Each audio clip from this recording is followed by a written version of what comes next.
We're always looking for ways to bring more gospel light into your life. Join us on our new Facebook and Instagram pages and bring a little more Jesus to your scroll. Don't miss out. Click on the link in the description below to follow us on social media today. Now enjoy this week's episode. Once upon a time, there was a young boy who loved his sheep and loved his music. Nobody really knew him outside his small town. But after an unexpected visit from God's prophet, boom! His life was changed forever, and his name is the most commonly used one in the King James Version of the Bible. This is the story of David.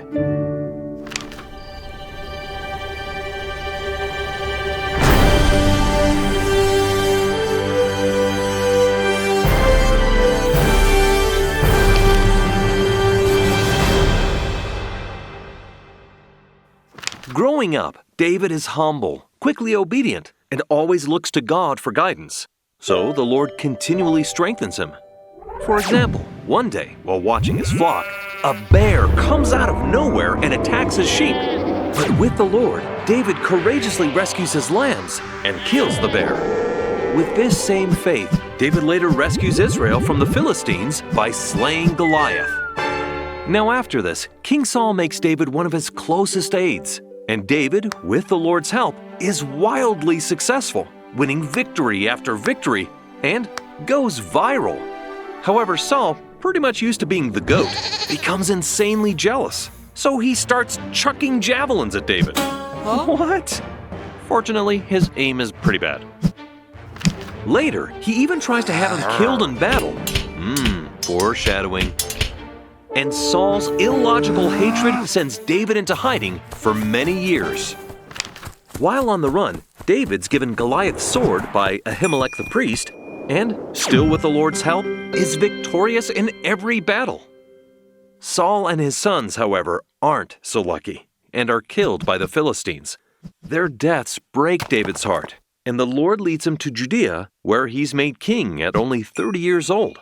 And by 37, he's united and transformed Israel into one nation, becoming its greatest king.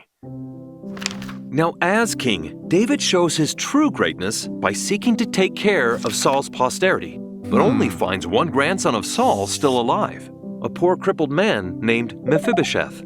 So Mephibosheth can't walk, as both of his feet were broken as a child while fleeing after Saul was killed.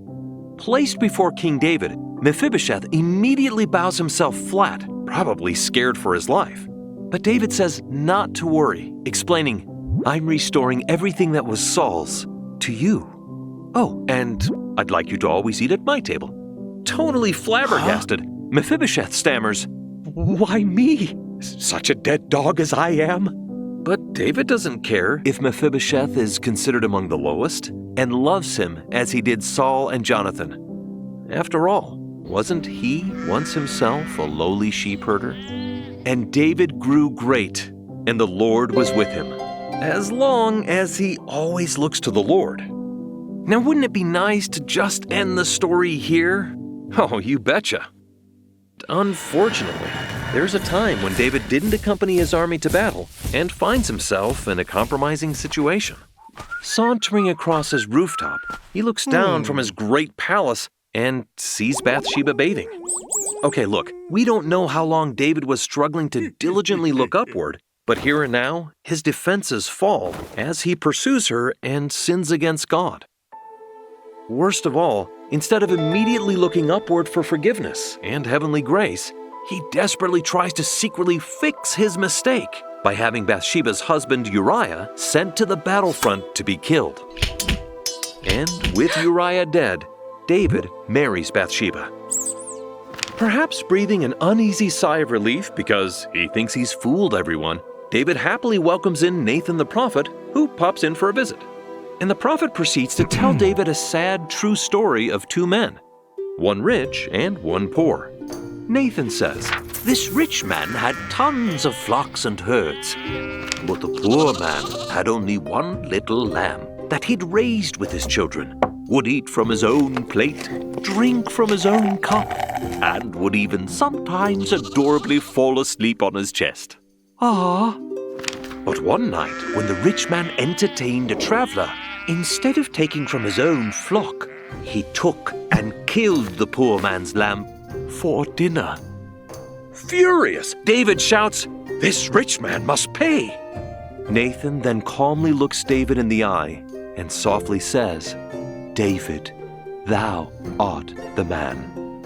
And with a sudden, stinging realization of his own tragic mistake, David completely breaks down in sinful sorrow and seeks forgiveness for the rest of his life. Now, despite losing phenomenal blessings and protections because he broke his covenant with God, David's life wasn't over, nor did the Lord completely forsake him.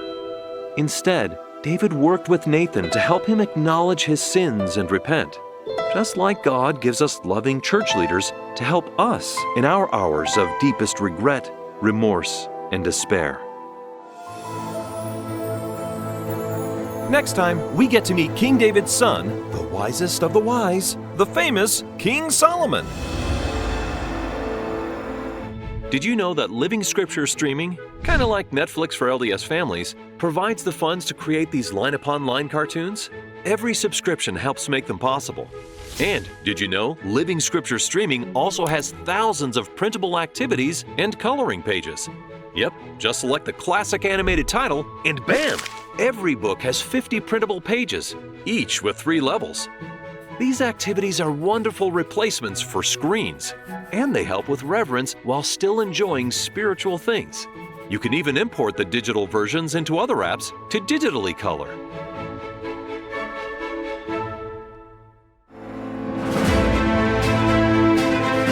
We hope you enjoyed this presentation.